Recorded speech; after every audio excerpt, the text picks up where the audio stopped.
Bonjour tout le monde, j'espère que ça va bien.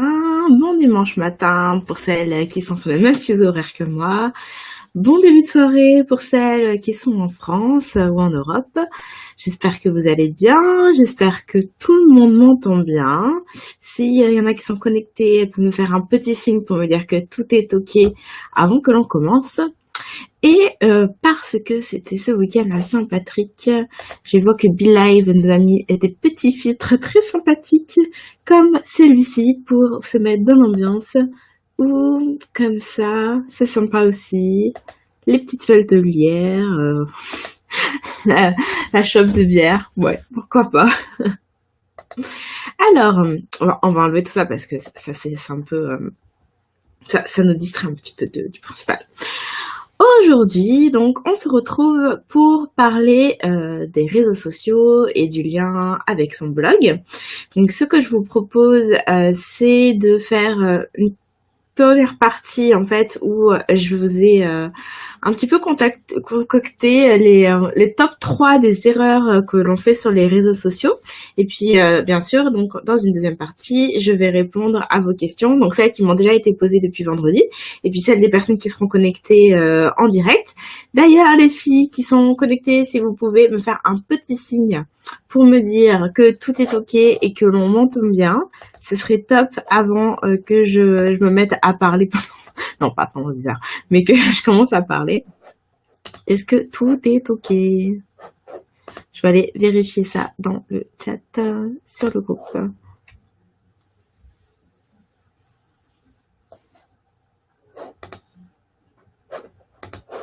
Hop. Mon Inter est toujours un petit peu long à charger, surtout quand je me lance dans une vidéo en parallèle. C'est comme si je lui en demandais bien trop. Alors, ah voilà. Ok, bon. Et bon, on va commencer. Alors, le top 3 des erreurs que l'on fait sur les réseaux sociaux. Donc, j'ai mes petites notes là pour pas me perdre en cours de route. Je dirais que la première erreur, c'est de vouloir le plus de fans possible sur ces réseaux sociaux. Et du coup, inviter n'importe qui. Alors, pourquoi est-ce que c'est une erreur? Déjà, le classique, c'est genre, oui, je vous incite, donc du coup, je vais inviter tous mes amis, ma famille, tous mes proches, puis comme ça va me faire des fans et tout ça, puis c'est génial et tout. Alors, pourquoi est-ce que à la fois c'est une bonne chose et à la fois c'est une mauvaise, et surtout pourquoi c'est une mauvaise? Donc à la fois c'est une bonne chose dans le sens où oui, je vous encourage à utiliser votre réseau personnel pour démultiplier votre chance d'être porté à la connaissance du public, pour aller trouver vos premiers lecteurs, mais non, c'est une mauvaise chose parce que en fait, il n'y a pas d'intérêt à avoir des gens qui vous suivent mais qui ne sont pas réellement intéressés par votre contenu. En fait, c'est vraiment pas pertinent parce que j'en ai déjà parlé, je pense, dans les précédentes vidéos. Sur les réseaux sociaux, l'interactivité sur vos publications est essentielle pour donner une bonne visibilité à ce que vous publiez. Ce qui fait que si vous avez une masse de personnes non engagées, en fait, ça vous nuit plutôt que ça ne vous sert. Et d'ailleurs, à ce propos, ça me fait penser, je sais pas si Raphaël verra ce live, mais Raphaël du site Web & Girls, aujourd'hui non, c'était vendredi, a publié un article super intéressant là-dessus, qui parlait sur les commentaires et les échanges entre blogueuses, en fait, de likes et de commentaires sur les blogs. Parce que on voit beaucoup ça, en fait, dans certains groupes Facebook, où en gros, on se dit, ah bah on va aller se découvrir les uns les autres, et puis le principe, c'est que on doit toutes laisser des commentaires sur les blogs des copines, et puis on va se liker entre nous, puis comme ça nous fait une bonne base, etc., etc. Et elle l'explique très bien, c'est que en fait c'est plutôt contre-productif parce que oui, pendant un temps donné, vous allez avoir de l'interactivité, mais en fait très vite ça me nuire. Très vite, ça va s'estomper. Alors, Patricia me dit qu'elle n'est pas capable de me voir. Est-ce que des autres aussi ont ce souci? Sinon, Patricia, recharge la page. Peut-être que ça pourra fonctionner. Donc, mauvaise idée parce que ce que vous voulez, ce sont des gens qui vous suivent pour ce que vous faites. Des gens qui sont vraiment intéressés par vos contenus, par vos offres, par vos produits, par vos services. Des gens on dit qualifiés dans le jargon. Donc ça, c'est la première erreur. La seconde... Ah, ça marche pour toi, Luxa. Bon, tant mieux. Donc, ça veut dire que Patricia, c'est juste que tu dois avoir un petit souci technique. Merci, Luxa, pour ton message. Donc, du coup, ce qui découle de cette erreur-là, c'est que souvent, surtout quand on commence, et moi la première, hein, moi aussi, je faisais ça, on garde le focus sur combien on a de fans et on veut absolument grossir ce chiffre le plus possible. Et en fait, le problème, c'est que on est concentré sur les mauvais chiffres parce que, en fait, la communauté de followers qu'on a, on a le nombre de followers qu'on a, en réalité n'a pas d'importance. Je sais que ça a une importance pour les marques, pour les entreprises, parce que c'est ça qui fait qu'elle se dit ah bah oui c'est un influenceur, c'est une influenceuse, donc j'ai tout intérêt à travailler avec elle, je vais lui envoyer des produits, je vais l'inviter à des trucs et tout. Donc je sais que ce chiffre-là a une certaine valeur symbolique, mais faut déjà avoir en tête qu'il faut un peu se méfier de ces chiffres-là parce que ils peuvent être aussi de fausser. Il y a des gens qui achètent des fans, il y a des gens qui organisent des concours pour faire gonfler cette communauté, ce qui fait que finalement les personnes ou les fausses personnes qui sont derrière, c'est du vent. Et vous, ce que vous voulez, encore une fois, ce sont des gens qui sont vraiment intéressés par ce que vous faites. Donc, ce chiffre-là n'a pas tellement d'importance. Le chiffre qui va davantage compter, c'est plutôt les personnes qui sont inscrites à votre infolette, qui sont inscrites à votre site, qui vous suivent vraiment. Et pour celles qui utilisent leur blog à titre professionnel, c'est évidemment le nombre de clients que vous avez en bout de ligne. C'est ça qui compte. C'est pas que vous avez 10 000, 20 000, 30 000 fans sur les followers. Donc moi, je vous encourage vraiment à, évidemment, être actif sur les réseaux sociaux pour pouvoir propager vos publications, que ça soit porté à la connaissance du monde. Mais pas forcément passer beaucoup d'énergie dans le fait de faire grossir ses fans parce que c'est pas le plus important. Mettez plutôt tous ces efforts-là dans le fait de produire des contenus de qualité et évidemment des produits créer des produits, des offres pour lesquelles les gens vont être vraiment intéressés et en bout de ligne vont être prêts à payer. Ça a à mon sens plus d'intérêt. Et d'ailleurs, je peux aussi me donner comme exemple, après tout mon blog, je l'ai sorti fin janvier, enfin même vraiment fin janvier, mi-1er février. Et vous voyez bien sur Facebook, ma page fan, je dois avoir 60 fans à tout casser. Mais parce que je concentre vraiment pas mes efforts là-dessus. Pour moi, c'est pas ça le plus important. Moi, ma ligne directrice, c'est plutôt avoir ce groupe Facebook et vous faire des lives, vous parler, créer du lien, etc. Ça, pour moi, ça a plus d'importance. Donc, définissez quelle est votre priorité. Et en fonction de ça, allez plutôt utiliser les réseaux sociaux pour servir cet intérêt plutôt que avoir un gros chiffre pour avoir un gros chiffre. Donc ça, c'est la première erreur. Ah oui, alors du coup, la seconde, je reprends mes petites notes. Seconde erreur, poster des publications au fil de l'eau. Et encore une fois, je plaide coupable parce que moi, la première, je faisais ça, surtout pour Instagram. C'est-à-dire que de pas avoir vraiment de plan de publication défini et se dire ah bah ouais, aujourd'hui il faut que je poste une photo sur Instagram. Bon alors qu'est-ce que j'ai sous la main là? Ok, je vais faire un petit truc. Ou je suis dans la rue. Ah ouais tiens c'est sympa, ça je vais faire la photo. Hop, je la poste instantanément. Et puis voilà, c'est fait, j'ai mon truc. Alors, petite parenthèse, évidemment, tout ce que je suis en train de vous dire là, ça s'applique vraiment pour les filles qui veulent professionnaliser leur blog. Si votre blog, c'est vraiment juste un truc loisir, allez-y y aller plutôt. Faut y aller sans se prendre la tête, hein. Pas la peine de s'arracher à faire des grosses stratégies, des grands plans de communication super sophistiqués. On n'attend pas ça de vous, puis vous n'avez pas besoin de vous donner tous mal. Mais pour les filles, donc, qui veulent se professionnaliser, les publications sur les réseaux sociaux doivent être réfléchies, elles doivent être stratégiques. Et quand je dis stratégique, c'est-à-dire qu'elles doivent servir un intérêt défini en amont. Ok? Les réseaux sociaux, je ne répéterai jamais trop, c'est un moyen, un outil de communication pour faire connaître votre blog et tout ce que vous avez mis en place derrière, toute votre activité en ligne. Ok? Donc, il faut réfléchir au préalable. Voilà, donc j'ai publié tel article, il me faut telle déclinaison sur les réseaux sociaux, je vais poster tel jour, tel jour, tel jour, pour avoir une régularité, pour que ça soit bien étudié. Et ça, par exemple, c'est vraiment flagrant, je trouve, sur Instagram. Quand on veut vraiment faire ça au niveau professionnel, vous avez certainement déjà vous-même identifié ces pratiques-là, ou en tout cas, si vous l'avez pas vu, je vais vous le dire. Mais les pros, qu'est-ce qu'elles font? Souvent, elles affirment des types de publications. Donc, par exemple, un jour, ça va être une image sortie de leur article. Un autre jour, ça va être une citation. Un troisième jour, ça va être une photo d'elle. Et à chaque fois, ça s'alterne. Et c'est toujours le même rythme. Ce qui prouve bien que y a une réflexion et que ce n'est pas posté au hasard. Il y a un ordre qui est défini, en fonction, on ajuste. Voilà, donc ça, c'est une des erreurs, ne pas poster au fil de l'eau. Ah oui, et du coup, il faut que vous ayez un objectif en tête derrière. Et cet objectif, c'est, est-ce que vous voulez, à travers une publication, quel est l'objectif? Promouvoir son blog, promouvoir ses freebies, créer du lien avec sa communauté, créer du lien avec d'autres gens de son industrie, d'autres blogueuses.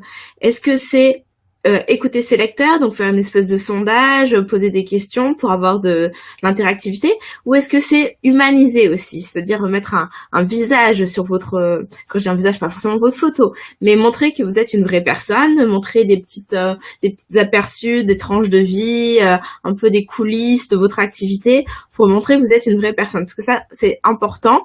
Je pense qu'on en a parlé la semaine dernière. Je vous parle tellement que je sais même plus ce que je dis au final, mais je le redis, les gens s'attachent à un blog plutôt qu'un autre, ou un site plutôt qu'un autre, à cause de la personnalité. Donc n'ayez pas peur d'incarner votre présence, votre site, votre activité, ce que vous faites. Donc on a le droit d'être humaine. Regardez-moi, la lumière, elle est dégueulasse. Je suis pas super bien coiffée. Bon, j'ai quand même eu le temps de me maquiller aujourd'hui, hein. Sans le changement horaire, j'ai eu le temps de me préparer plus en avance. Mais ça n'a pas d'importance. Si vous êtes là aujourd'hui, c'est parce que je vous raconte des trucs pertinents. C'est pas parce que je suis sur mon 31. Ok? Donc n'ayez pas peur d'être humaine. Et pour moi, donc, la troisième grosse erreur, c'est de ne pas avoir de branding. Donc branding, c'est de pas avoir d'image de marque. Image de marque, ce que je veux dire par là, c'est de ne pas avoir d'identité visuelle que vous allez décliner sur chacune des plateformes en ligne que vous investissez. Donc pour vous donner un exemple, sur mon site Blogtrepreneur, donc en haut il y a le grand bandeau qui est noir avec le titre en blanc. Et ensuite, tous mes visuels, c'est un peu comme des instantanés, comme des photos, parce qu'il y a un contour qui est blanc.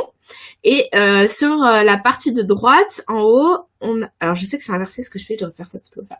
Il y a une espèce de petit carré avec le titre. Ok, donc ce modèle-là visuel, donc j'utilise toujours les trois mêmes couleurs. J'utilise du bleu, du rose et du jaune. Et du violet pour le podcast. Donc ça montre bien, violet c'est le podcast. Et ces couleurs-là, vous les trouvez déclinées sur tous mes réseaux sociaux. Je ne suis pas encore sur Instagram, parce que j'ai bien d'autres choses à faire. Ça, je vous redis encore, il n'y a pas besoin d'être sur tous les réseaux sociaux. Un ou deux suffisent amplement. Moi, mon choix, c'est d'avoir ce groupe Facebook et un compte Twitter qui est actif. J'ai une page fan, mais elle est plutôt en petite bas régime, là. Mais je serai sur Instagram plus tard. Mais pour l'instant, je suis plutôt concentrée sur tout ça et sur créer ma formation, puisque elle débute dans 2 semaines. Donc pour moi, c'est ça l'essentiel. Mais je serai sur Instagram. Et donc sur tous ces réseaux-là, j'utilise toujours les mêmes images. D'ailleurs, j'ai ma chaîne qui est sur une chaîne YouTube, puisque je l'utilise pour faire mes webinars. J'ai commencé à mettre les podcasts dessus. On retrouve toujours les mêmes codes visuels. Et donc ça, c'est ce qui définit votre identité. Et c'est important de penser à ça pour chacun des réseaux sociaux pour que l'on puisse vous reconnaître et qu'on puisse vous identifier en un clin d'œil. Et c'est aussi ça qui fait que ça fait de vous quelqu'un de plus professionnel. Parce qu'on voit que c'est plus abouti. Ok?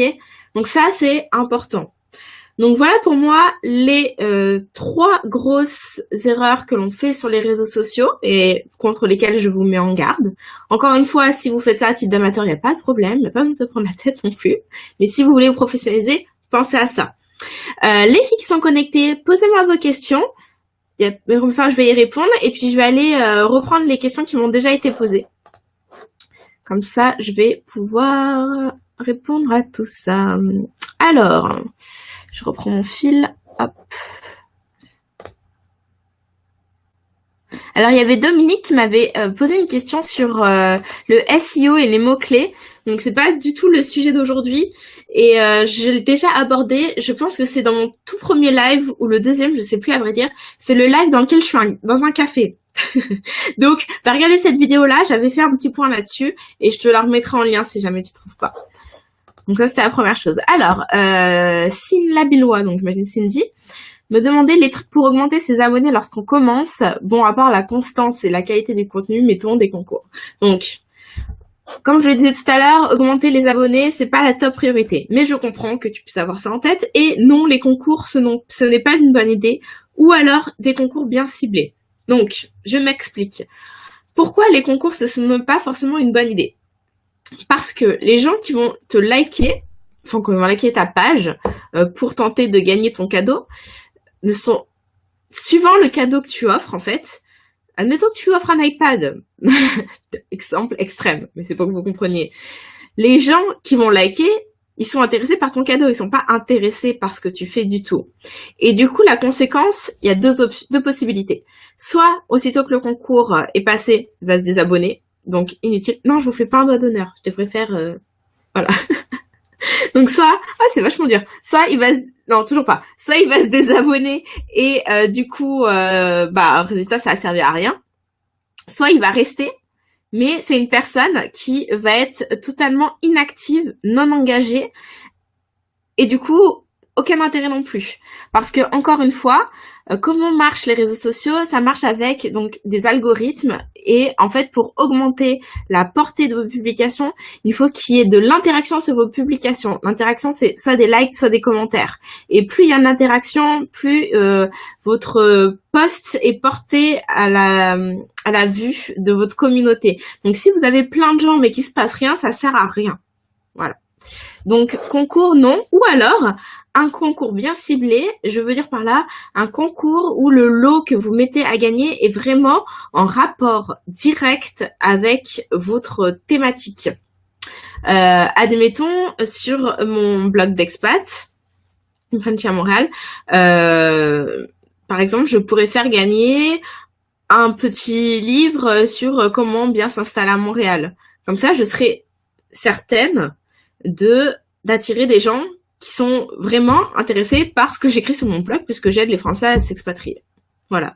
Alors que si j'offrais, je sais pas, un bon d'achat à la Fnac, voilà, ça a aucun lien. Il faut vraiment que ça soit bien aligné. Bien aligné. J'ai un peu dit à la québécoise. Alors, autre question.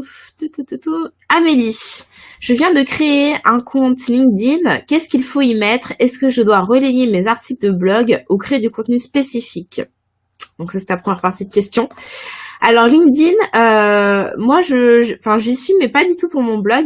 Disons que ça dépend en fait. Est-ce que ton blog est en la transcription de ton activité professionnelle? Admettons que tu sois une diététicienne par exemple et que ton blog effectivement parle de comment bien s'alimenter, etc. À mon avis, là, ça a du sens effectivement de relayer tes articles. Si ça a vraiment aucun rapport, un peu moins. Et disons encore plus, par exemple, si ton blog c'est un blog lifestyle, admettons que tu écrives des articles sur la mode, sur conseils beauté et tout, est-ce que c'est vraiment pertinent de poster ça sur LinkedIn? Je suis pas sûre. Après, je suis vraiment pas une spécialiste pour ce réseau social parce que moi je suis pas très active, mais je pense qu'il faut que ça serve ton image professionnelle. Donc c'est ça qu'il faut avoir en tête sur la pertinence ou pas d'y partager tes articles. La deuxième partie de ta question, c'était j'ai aussi un Google+, mais pas du tout utilisé. Est-ce que ça vaut le coup de partager dessus? Alors ouais, ça c'est vraiment une question que je me pose moi aussi. À vrai dire, je n'ai pas de compte sur Google+, parce que c'est vraiment un réseau social qui est désert, autant te le dire. Franchement, qui utilise Google+? Je sais pas. Je pense qu'il n'y a pas grand monde. Après, oui, effectivement, j'ai lu beaucoup de choses qui disaient que c'était bon pour le référencement parce que comme Google+, c'est Google, voilà, ça c'est pertinent. Je sais pas. Moi, je l'ai pas fait. Je suis pas sûre que, enfin d'ailleurs c'est sûr que ça me dessert pas parce que bon autant le référencement faut pas oublier que ça prend des mois hein, avant de se mettre en place. Donc j'ai pas assez de recul pour Blogtrepreneur, mais pour une Frenchie à Montréal, ça fait presque 2 ans que j'ai ce site et franchement je suis pas sur Google Plus et ça m'a jamais, enfin en tout cas ça m'empêche pas d'avoir du trafic organique. Ah, alors tiens, Lisa dit justement, personnellement, quand je partage sur Google+, mes articles sont super bien référencés. Ça se tente, franchement, je pense que c'est pas indispensable, mais ça coûte rien de le faire non plus. Donc, surtout si t'es sur WordPress, t'as le plugin qui te permet de le partager directement. Donc, oui, je rigole parce que Dominique dit désert. Non, mais c'est ça, Google+, c'est vraiment désert. C'est un peu une tentative ratée de Google de créer son propre réseau social. Ils sont arrivés trop tard par rapport à Facebook. Too bad. Alors, Annie disait « Quoi faire lorsque notre page sur les réseaux sociaux est mieux référencée que notre page de site web ?» Pour les mots-clés donnés, c'est mon Google Plus qui sort au lieu de mon site. J'ai l'impression que le visiteur clique moins sur un résultat de Google Plus qu'un lien vers la page. Ouais, je pense que c'est sûr. Mais mettez-vous toujours dans la peau de l'internaute quand vous faites une recherche. Moi, la première, je vais plutôt tendance à aller chercher un article d'un site web qu'un article sur un réseau social. Donc, normal qu'on clique pas, surtout sur Google+, qui est mort, encore une fois. C'est normal. Là aussi, c'est des questions de référencement. Je pense que ça prend du temps. Blogtrepreneur, c'est un peu pareil, suivant les thématiques.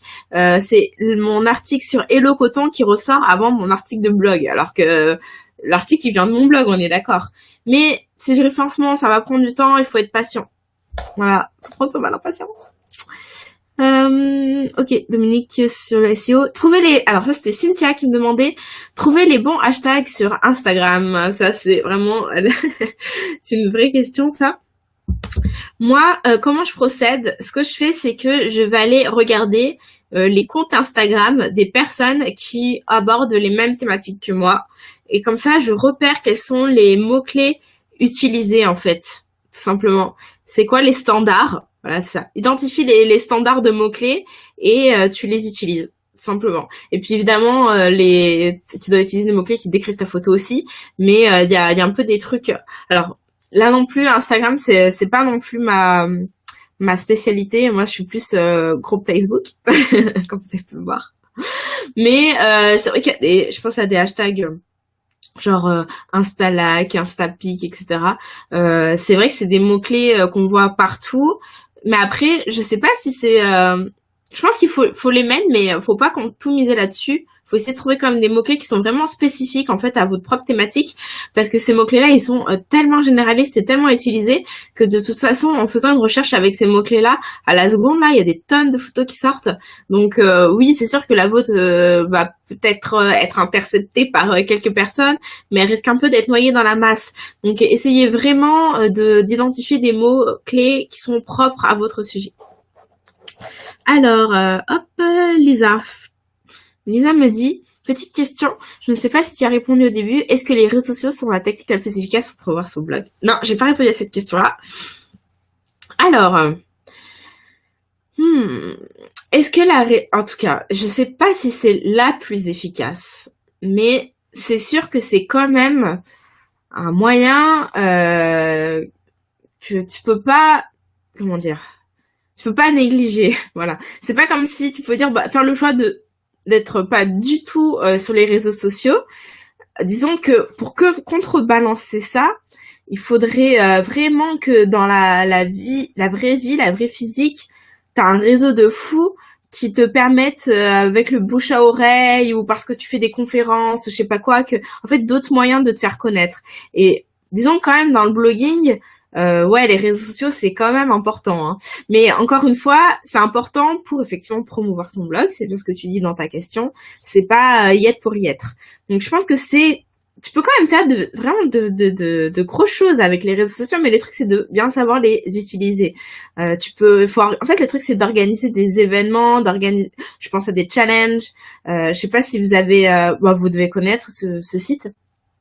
Truc de blogueuse, la fille sur 1 an, elle a organisé un challenge sur 1 an qui s'appelle Coulisses de blog, où chaque semaine elle invite les gens à écrire un article sur une thématique et derrière, en fait, faut dire qu'on participe à son concours, donc on va mettre le lien direct vers son blog. Donc pour elle, c'est une opération en or en termes de référencement. Et vraiment, elle a, pour moi, réussi un gros coup parce que cette fille, ça faisait quasiment 1 an qu'elle postait plus rien sur son blog. Et tout d'un coup, il y a une énorme activité autour de son challenge. Donc ça montre bien la puissance quand même des réseaux sociaux. Alors oui, bien sûr, elle n'est pas partie de nulle part, hein. Je pense qu'elle avait déjà un gros trafic parce que son site, c'est quand même un site de référence.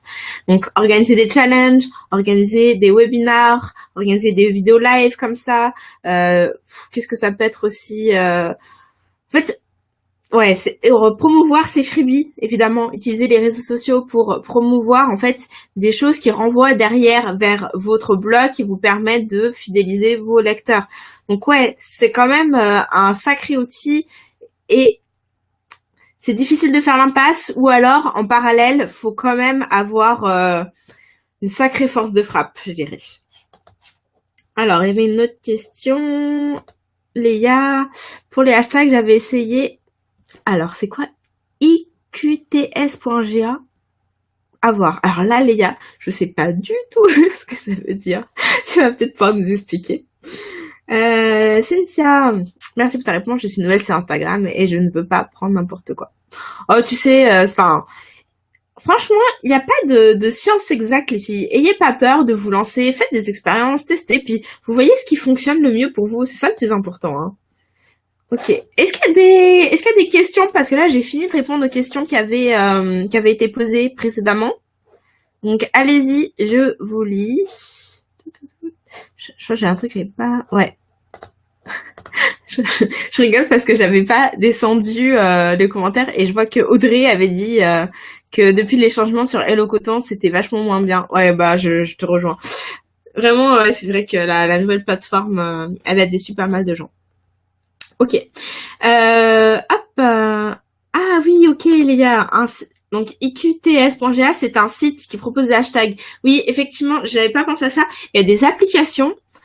Alors là, j'ai pas de nom en tête, mais il y a des applications qui vous permettent d'avoir des séries de hashtags toutes faites en fonction de votre sujet. Donc, pourquoi pas utiliser ça? Alors, faut faire le tri, je pense, quand même, hein, dans les hashtags proposés. Mais j'ai déjà vu ça, ouais, effectivement, genre catégorie voyage, catégorie beauté, catégorie sport, etc. Vous allez avoir déjà des séries de hashtags déjà toutes faites que vous pouvez directement copier-coller pour vos photos.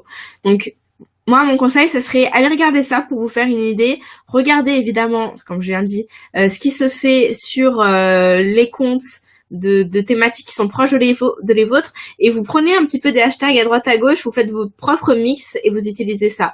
Vous voulez copier-coller dans un fichier bloc-notes ou si vous avez une application pour gérer votre compte Insta comme Later ou Plan, etc. Vous copiez ça et puis vous les réutilisez. Ouais, merci. Effectivement, les gars. En plus, j'y ai pensé ce matin et puis voilà, ça m'est sorti de la tête. Heureusement que tu es là. Ok. Est-ce qu'il y a d'autres questions, les filles, avant qu'on se laisse? La semaine prochaine, il y aura aussi un live. Alors, je vais vous annoncer la thématique. Je pense que la thématique, ce sera... C'est ça. Ce sera infolettre. Parce que ça, c'est un truc... mon sujet. Et je peux déjà vous le dire, je pense qu'à la fin du mois, je vais refaire un webinar. Alors, ce sera le même, ce sera toujours comment avoir tes 1000 premières visites sur ton blog, parce qu'il y en a beaucoup qui nous ont rejoints en cours de route, qui n'ont pas forcément assisté à ce webinaire-là. Donc voilà, restez connectés.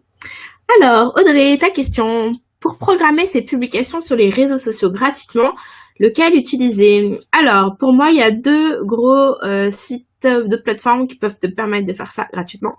T'as Hootsuite, H2OTSUITE, et t'as Buffer, BUFER. Donc, c'est deux plateformes gratuites qui peuvent te permettre de planifier donc tes publications sur les réseaux sociaux.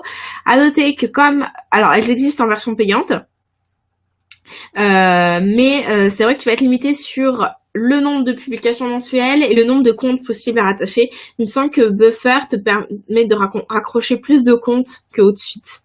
Donc voilà, ça c'est à voir. Attends, j'ai vu un truc. Ouais, Audrey disait que Buffer et Outfit, c'est pas top. Ah, ouais, mais c'est pas top parce que c'est gratuit, hein, on peut pas tout avoir. D'ailleurs, Lighter, c'est pour Instagram, ça peut vous permettre de faire ça gratuitement, mais c'est vraiment que pour Instagram.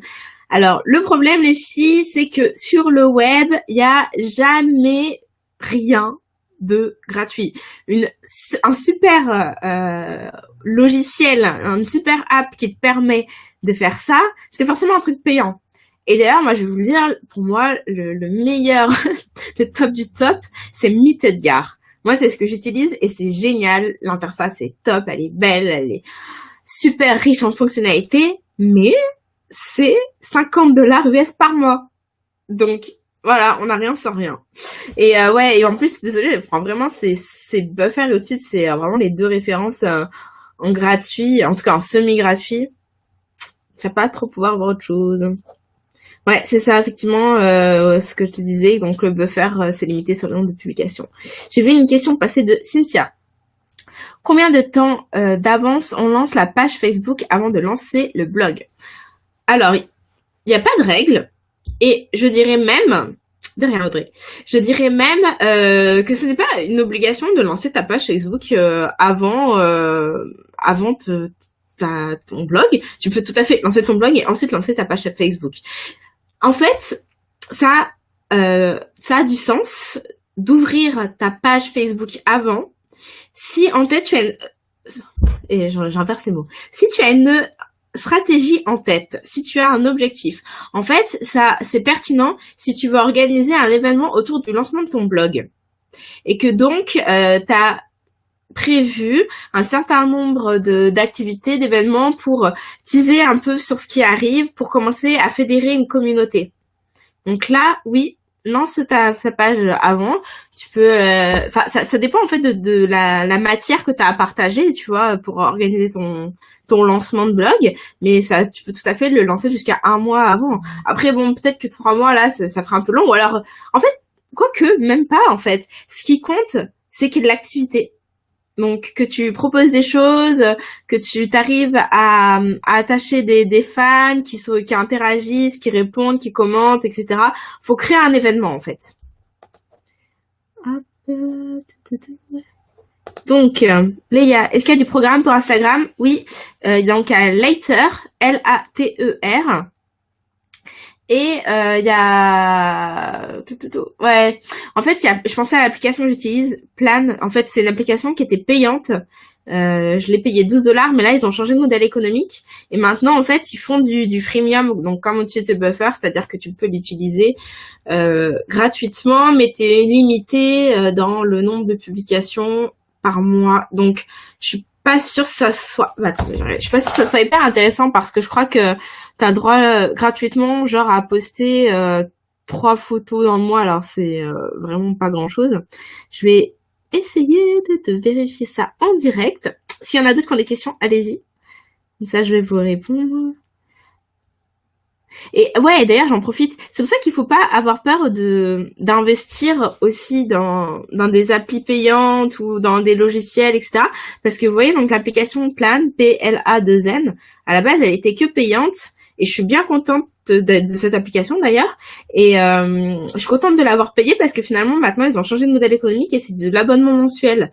Et comme moi j'avais payé avant, bah je garde toutes les fonctionnalités et j'en profite totalement. Je n'ai pas à payer tous les mois. Donc faut pas avoir peur d'investir parce que des fois après, non seulement ça vous sert, ça vous facilite, ça vous fait gagner du temps, mais en plus après vous savez pas comment ça peut virer. Et puis le jour où vous en avez vraiment besoin, bah vous êtes un peu coincé. Alors je vais... Ah non, alors autant pour moi, c'est 10 photos par mois, gratuitement. Après, ça va être, pour faire plus, ça va être en fait c'est 3 $ US.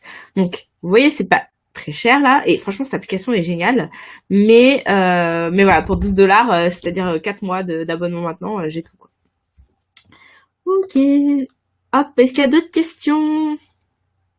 Moi, ça me fait plaisir de parler avec vous le matin. Bon, mon copain, je crois qu'il commence à en avoir un peu marre, parce que ça fait genre 5 semaines que tous les dimanches matin, je fais des lives et qu'il a pas le droit de faire de bruit, le pauvre. Mais moi, j'aime bien ce petit moment. Ok.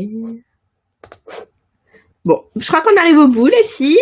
En tout cas, moi, ça m'a fait très plaisir. J'espère que vous avez appris des petites choses quand même. Et puis, je vous donne rendez-vous à la semaine prochaine. Donc, le sujet, ce sera l'infolettre, parce que je sais que ça questionne beaucoup. Et je vous souhaite une bonne fin de dimanche. À la semaine prochaine. Et puis, de toute façon, rendez-vous dans le groupe pour la suite. Bye tout le monde!